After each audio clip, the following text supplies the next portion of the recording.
dalam sorga, Tuhan Yesus Kristus dan Roh Kudus, pada Minggu pagi menjelang siang ini, kami bersekutu datang kepadamu, memuji, memuliakan namamu. Karena Engkau Raja di atas segala Raja, Engkau Tuhan di atas segala Tuhan, Engkau Tuhan di atas segala Tuhan. Terima kasih Bapa dalam sorga, begitu baik Engkau dalam hidup kami. Ungkapan syukur yang kami berikan kepadamu, hanya kami taat, kami setia kepadamu. Ajar kami untuk menghitung hari-hari kami, karena kasih Tuhan terlalu ajaib dan luar biasa dalam hidup kami. Saat ini kami menyembah Engkau, kami akan memuji, memuliakan namamu. Terlebih pada saat ini juga kami akan membentangkan, memberitakan kabar sukacita. Tolong hamba-Mu, urapi, supaya firman yang ditabur menjadi berkat bagi jemaat-Mu, terlebih khusus menyenangkan hati-Mu. Urapi hamba-Mu. Begitu juga Bapak Gembala, Ibu Gembala, Engkau beri kekuatan, berkat-Mu di tempat ini. Terima kasih banyak Bapak. Dalam nama Tuhan Yesus kami siap menerima berkat-Mu. Haleluya. Amin. Semua yang diberkati, katakan Shalom. Haleluya. Amin. Silakan dulu. Bapak Ibu yang Tuhan Yesus kasihi, saat ini pembacaan Alkitab kita terambil dalam dua bagian. Yang pertama 1 Yohanes 4 ayat 18, dan yang kedua Yeremia 17 ayat 7. Demikian firman Tuhan, 1 Yohanes 4 ayat 18. Di dalam kasih tidak ada ketakutan. Kasih yang sempurna melenyapkan ketakutan, sebab ketakutan mengandung hukuman. Dan barang siapa takut, ia tidak sempurna di dalam kasih. Selanjutnya Yeremia 17 ayat 7. Diberkatilah orang yang mengandalkan Tuhan, yang menaruh harapannya pada Tuhan. Sampai demikian jauh firman Tuhan. Yang diberkati Bapak Ibu kita semua yang mempraktikkan firman Tuhan dalam hidup kita sehari-hari. Terima kasih atas waktu kesempatan diberikan oleh Bapak Gembala, Ibu Prilly. Saya rindu berkhotbah di tempat ini karena kesibukan sebagai seorang lawyer, terbang ke sana kemari, 2 hari Jakarta, terbang di mana-mana. Kemarin malam Ibu Gembala dan Pak Gembala hubungi saya, Pak, sementara saya susul pekerjaan. Sebenarnya di dalam prinsip hidup saya satu, Bapak Ibu, saya tidak akan pernah menolak khotbah. Begitu saya ngobrol sama Ibu Gembala Prilly, ya minta waktu kapan, nah kontak sama Pak Gembala, saya baru tersadar, Tuhan, saya pernah bernasar tidak akan pernah menolak untuk membawakan firman Tuhan. Makanya hari ini saya katakan kepada Bapak Gembala, siap, saya pimpin khotbah hari ini. Terima kasih Bapak Gembala, Ibu Gembala sudah mengingatkan kami. Khotbah ini saya beri judul Kasih Allah Memberkati Hidup Kita. Bapak Ibu saudara-saudara yang Tuhan Yesus berkati, kasih Allah itu kalau mau pingin tercurah di dalam hidup kita, dia masuk terlebih dahulu di dalam rumah tangga kita. Dia terlebih dahulu masuk di dalam keluarga kita. Makanya hai anak muda, kalau kalian mau pingin diberkati, ingat baik-baik firman Tuhan. Dari 10 perintah Allah, hukum Allah, maka hukum yang kelima, satu-satunya hukum yang mengandung janji berkat. Tolong dibaca etus untuk hukum yang kelima, tampilkan di slide. Hormatilah ayahmu dan ibumu, supaya lanjut umurmu di tanah yang diberikan Tuhan Allahmu kepadamu. Dalam bahasa Batak ini namanya patip palimahon. Jadi kalau kita bicara tentang kasih Allah, maka wujud mula-mula kasih Allah itu ada di dalam keluarga kita. Makanya implementasi kasih Allah ini ada bapak, ada ibu, ada anak. Ayah adalah seorang imam, ibu adalah seorang tiang doa, anak adalah mahkota. Kenapa ayah ini adalah seorang imam? Karena tanggung jawab keluarga ini berada di tangan seorang imam. Imam adalah nakoda di dalam keluarga. Makanya gak cukup cuma cari hepeng. Gak cukup cuma tanggung jawab kita memberi makan kepada anak istri kita. Tapi bagaimana kabar keselamatan ini bisa menjadi berkat di dalam hidup keluarga kita. Dari pola tindak tanduk kita sebagai seorang ayah, tunjukkanlah itu lewat implikasi tindakan perbuatan kita. Jangan seorang ayah berkata, "Nah, kau jangan merokok, kau jangan minum." Tapi implikasinya dia merokok, dia minum. Kau jangan ke klub malam, implikasinya dia ke klub malam. Bagaimana bisa jadi contoh?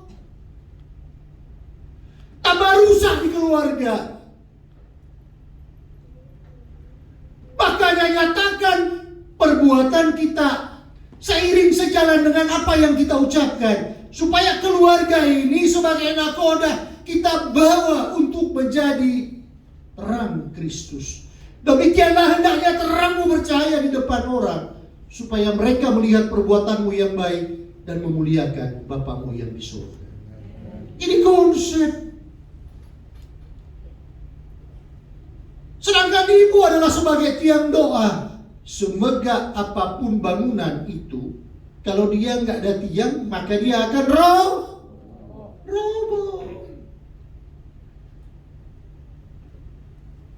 Mau lihat kesaktian ibu-ibu, mau lihat kehebatan ibu-ibu, kita buktikan satu persatu.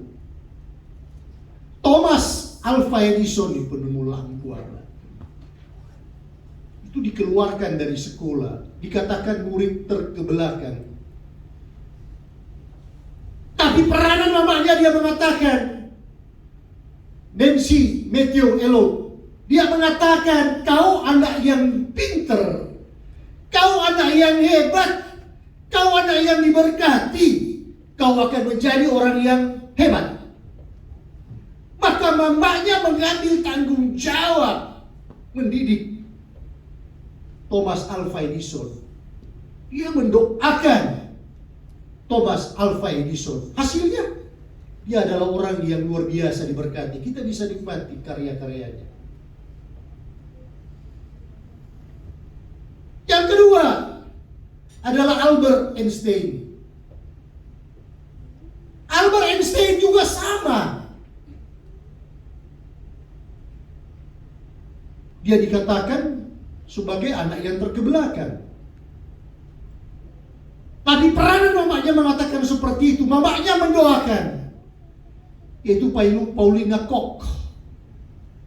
Kau anak yang diberkati, sama kata-katanya. Hasilnya luar biasa. Dia dikatakan orang yang jenius. Dan yang ketiga adalah John Newton. John Newton ini banyak penemu-penemu John Newton, tapi saya garis bawahi di sini, John Newton adalah seorang yang menginspirasi lagu Amazing Grace, sungguh besar. Nah, John Newton ini dia dididik oleh ibunya. Ibunya mendoakan sejak dia lahir, sejak dia kecil. Pada umur 4 tahun dia sudah mampu untuk menghafal lagu himne-himne gereja. Himne-himne gereja dia sudah menghafal, dia sudah pintar berdoa. Pada umur 7 tahun, mamanya meninggal. Karena ayahnya seorang pelaut, maka dia berada di bawah didikan ayahnya. Pada umur 11 tahun dia udah mulai diajak ayahnya untuk berlayar dari Inggris menuju Afrika, menuju ke Eropa, menuju ke benua-benua yang ada di dunia ini. Maka terbentuklah jiwanya ini adalah jiwa seorang pelaut. Maka pada usia 23 tahun, dia sudah mampu membeli kapal. Dan kapal ini diberi nama Greyhound. Ini ceritanya, karya dari ibunya. Pada umur 23, karena dia memiliki kapal, maka dia bertindak sebagai kapten di kapal ini. Singkat cerita, perjalanannya dari Inggris, dia menuju ke Afrika. Di sana dia akan mengambil budak-budak Afrika untuk dijual di Inggris. Ketika dia sudah angkut budak-budak ini dan dia akan bawa ke Inggris, di Samudra Pasifik, jadi hantam badai, disikat kapalnya habis. Kapal terombang-ambing, lambungnya bocor. Tidak ada pengharapan. Teringatlah John Newton kepada ajaran ibunya. Maka dia tampil pada saat itu, dia berkata, Tuhan, jika Engkau nyata ada, nyatakan kebesaran-Mu saat ini, redakan badai ini, maka aku akan mengikut Engkau. Langit mendengar, Tuhan mendengar. Maka pada saat itu juga terjadi mujizat yang ajaib. Turun mujizat. Maka badai, angin ribut diredakan. Terjadi raungan di kapal ini, Bapak Ibu. Mereka menangis karena mereka tahu Allah hadir di saat-saat pergumulan yang luar biasa. Allah hadir di saat-saat detik-detik mematikan. Maka terjadilah puji-pujian di atas kapal Greyhound. Mereka menangis, memuji Tuhan. Dan dengan kebesaran Tuhan, dia hentar di kapal Greyhound dari Samudra Pasifik Atlantik Utara. Dia menuju ke pelabuhan Inggris. Liverpool, dia masuk ke pelabuhan Liverpool, Inggris. Nah, dari kisah ini terinspirasilah lagu Amazing Grace ini. Dari lagu Amazing Grace ini, maka menginspirasi seorang senator di Inggris namanya William Wilberforce. Dan perbudakan pertama-tama dihapus di muka bumi ini dimulai dari Inggris. Beri kemuliaan untuk Tuhan. Jadi tanamkan kepada anak kita benih-benih firman. Tanamkan kepada anak kita apa isi kebaikan Tuhan di dalam hidup kita. Karena otak memori anak itu akan menampung segala kebaikan Tuhan. Bayangin aja dari 4 tahun, 7 tahun meninggal, 23 tahun baru dia teringat akan kebesaran Tuhan. Makanya jangan tanamkan anak kita dengan kesukaran, penderitaan, dengan kegalauan. Maka mental anak kita akan seperti itu. Ada masalah, bapaknya nangis, ibunya nangis. Hai bapak-bapak, kalau ada masalah, kuatkan hati kita sebagai orang tua. Sebagai nakoda, kuatkan hati kita. Walaupun kita menangis, tapi bawa tangisan kita hanya kepada Allah saja. Kalau nakodanya menjadi galau, kalau nakodanya menjadi takut, maka seisi rumah ini akan turut takut. Pengharapan gak ada, kasih gak ada, kesetiaan gak ada, apalagi mengharapkan miracle atau mujizat. Makanya sebagai nakoda, kuatkan hati kita. Sebagai tiang doa seorang ibu, dia sangat tangguh. Banyak kisah-kisah ibu-ibu yang sangat tangguh. Kadang tangisannya udah habis katanya, tindakannya yang nyata. Makanya antara imam, antara tiang doa harus selaras, seiring sejalan. Saya ibaratkan nakoda ini adalah suami, tiang doa ini adalah kepala kamar mesin. Walaupun nakoda pingin lari 200 knot, KKM bilang gak bisa lari di kapal, cuma 150 knot. Mau dipaksakan hancur. Makanya baku-baku sayang, baku-baku dengar di dalam rumah. Jangan suami lari kiri, istri lari kanan, anak lari di tengah. Mau jadi apa? Ketika masalah datang, ketika pergumulan datang, ajak satu rumah. Lebih baik kita meraung di hadapan Tuhan. Lebih baik kita curhat di hadapan Tuhan. Karena ketika kirbat Allah itu sudah penuh, maka dia akan diperhitungkan. Sedangkan anak adalah mahkota. Coba tampilkan Amsal 17 ayat 6. Kita baca sama-sama. Amsal 17 ayat 6. Kita baca sama-sama. Mahkota orang-orang tua adalah anak cucu, dan kehormatan anak-anak ialah nenek moyang mereka. Anak-anak, bagi orang tua yang masih punya bapak ibu juga, kita masih dalam kualitas sebagai anak. Makanya anak itu adalah mahkota. Mahkota tempatnya di mana?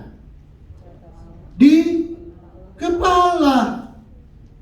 Kalian yang akan mewarisi apa yang ada pada orang tuamu. Yang diwarisi pertama adalah karakter iman.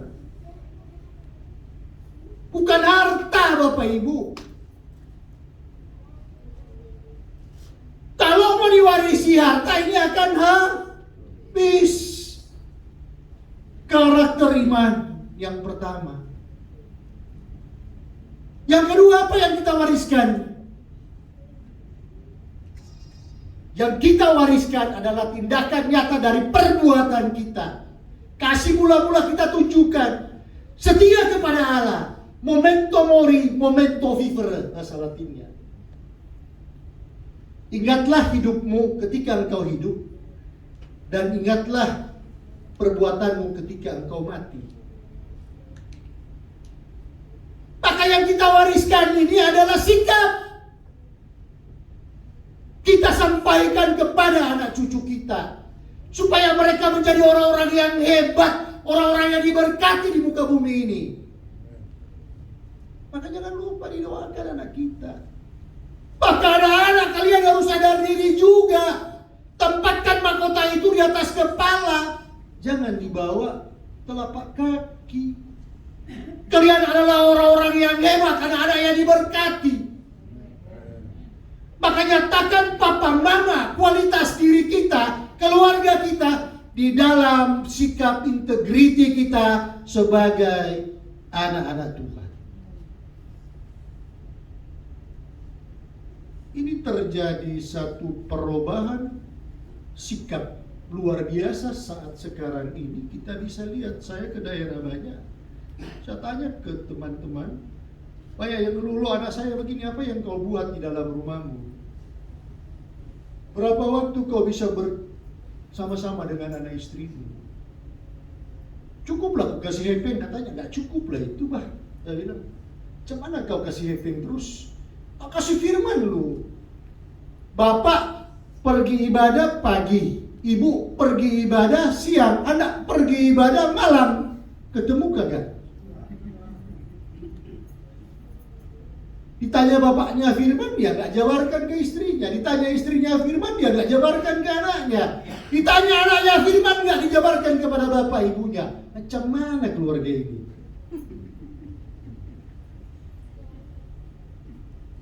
Makanya ajar, selamatkan keluarga ini. Karena kasih mula-mula itu turun terlebih dahulu di dalam rumah tangga, keluarga itu. Coba kita flashback kehidupan ini. Dan jangan ada pameo mengatakan begini ya Bapak Ibu. Loh, orang Manado bilang begini, biar orang yang masuk gereja, orang perbuatan lebih bagus dari orang masuk gereja katanya. Biar gua nggak ke gereja, tapi perbuatan gua lebih bagus dari orang yang masuk gereja. Hati-hati. Kenapa? Ada satu, belajar dari sikap. Belajar dari sikap gini. Pada waktu penyaliban Tuhan Yesus, maka yang terlibat di sana ini bukan cuma miscarriage of justice, kesalahan mengadili, tapi dia ditambah dengan rechterlijk orang itu bilang, peradilan sesat. Ada terjadi miscarriage of justice, ada terjadi rechterlijk peradilan sesat. Yang sponsor siapa? Ini menjadi percikan perbendungan di seluruh dunia. Yang sponsor pertama adalah imam-imam besar. Kedua, imam-imam kepala. Ketiga, para ahli-ahli Taurat. Keempat adalah tua-tua bangsa Yahudi. Dan yang kelima adalah Sanhedrin, atau mahkamah agama orang Yahudi. Ini menjadi titik balik, introspeksi, bahwasanya kita bisa lihat di sana akar masalahnya apa. Ini karena terjadi kesenjangan iri hati. Maka situasi konteksnya jadi begini. Makanya ada satu rekan advokat dari Kenya, namanya Dola Indidis. Pada tahun 2017, Pak Yani, dia menggugat di pengadilan Nairobi, Kenya. Itu dia menggugat negara Israel dan Roma, Italia, karena kesalahan mengadili ini. Kasus ini dia naik ke sampai Nuremberg, Mahkamah Internasional, dan ini kasus didiamkan. Bahasa hukumnya the good nader. Tapi bagi orang yang percaya, kita yakin dan percaya bahwa karya penyelamatan Allah dimulai dari demikian. Agar supaya Kristus, Raja di atas segala raja, Tuhan di atas segala Tuhan, mengganti hidupnya darahnya yang kudus untuk kita. Tapi kalau kita bicara dari sisi konteks duniawi, nggak nyambung karya penyelamatan ini. Makanya muncul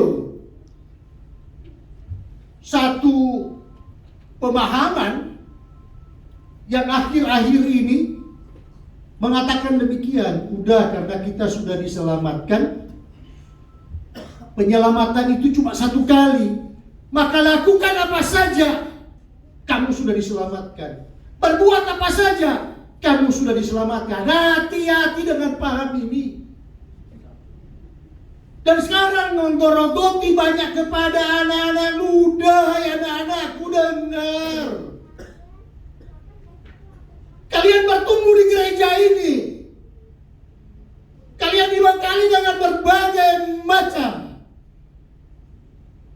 kabar sukacita, berbagai macam ilmu pengetahuan dari sisi teologi oleh Bapak dan Ibu Gembala di tempat ini. Lakukan, praktekkan itu.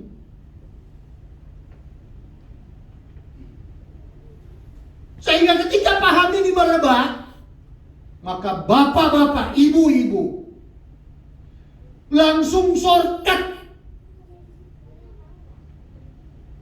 Jangan cuma ini kak, cuma itu, cuma, akhirnya jadi percuma.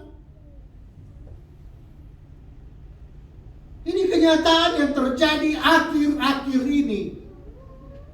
Dan ini terang-terangan Bapak Ibu. nggak main-main lagi. Makanya yakin dan percaya. Kita bisa lihat dari 8 fakta tentang siapakah dia, siapakah Yesus. 8 fakta. Fakta yang pertama, yaitu dia lahir dari rahim seorang perawat. Fakta yang kedua, yaitu dia mematahkan hukum fisika. Dia berjalan di atas air. Fakta yang ketiga, dia mematahkan hukum kimia, yaitu mengubah air menjadi anggur. Fakta yang keempat, dia mematahkan hukum ekonomi. Hanya dengan 5 roti 2 ikan, dia beri makan 5.000 orang, belum termasuk anak-anak dan perempuan, sisa 12 baku. Fakta yang kelima, dia mematahkan hukum Hammurabi. Mata ganti mata, gigi ganti gigi, darah ganti darah, dengan kasih dan pengampunan. Fakta yang keenam, dia mematahkan hukum kematian, karena dia satu-satunya yang bangkit dari antara orang mati. Fakta yang ketujuh, yaitu dia mematahkan hukum gravitasi, yaitu dia satu-satunya yang terangkat dari bumi menuju surga. Dan fakta yang kedelapan, dia mematahkan hukum komunikasi dan interaksi. Karena walaupun dia nggak Facebook, nggak ada Instagram, tapi miliaran orang mengikut dia. Siapakah dia? Dia Yesus. Dia adalah Yehova Rohi, Tuhan Gembala. Dia adalah Yehova Rafa, Tuhan penyembuhku. Dia adalah Yehova Nisi, Tuhan panji kemenanganku. Dia adalah Yehova Sidkenu, Tuhan kebenaranku. Dia adalah Yehova Sama, Tuhan Maha Hadir. Dia adalah Yehova Jireh, Tuhan yang menyediakan bagiku. Dan dia adalah Yehova Shalom, Tuhan damai sejahteraku. Tuhan Yesus memberkati kita semua. Kita bawa sama-sama lagu. Tolong diiringi. Sama-sama. Zaman sekarang berjagalah. Ini lagu tempo dulu ini. Ini ABG tahu nggak di lagu? Nah, nanti Bapak Gembala yang entar sama Ibu Gembala. Sama-sama kita nyanyikan. Zaman sekarang berjagalah, lihat dunia bergelora, dengaran sini sana banyak kabar menggemparkan, berlindunglah pada sabda Allah.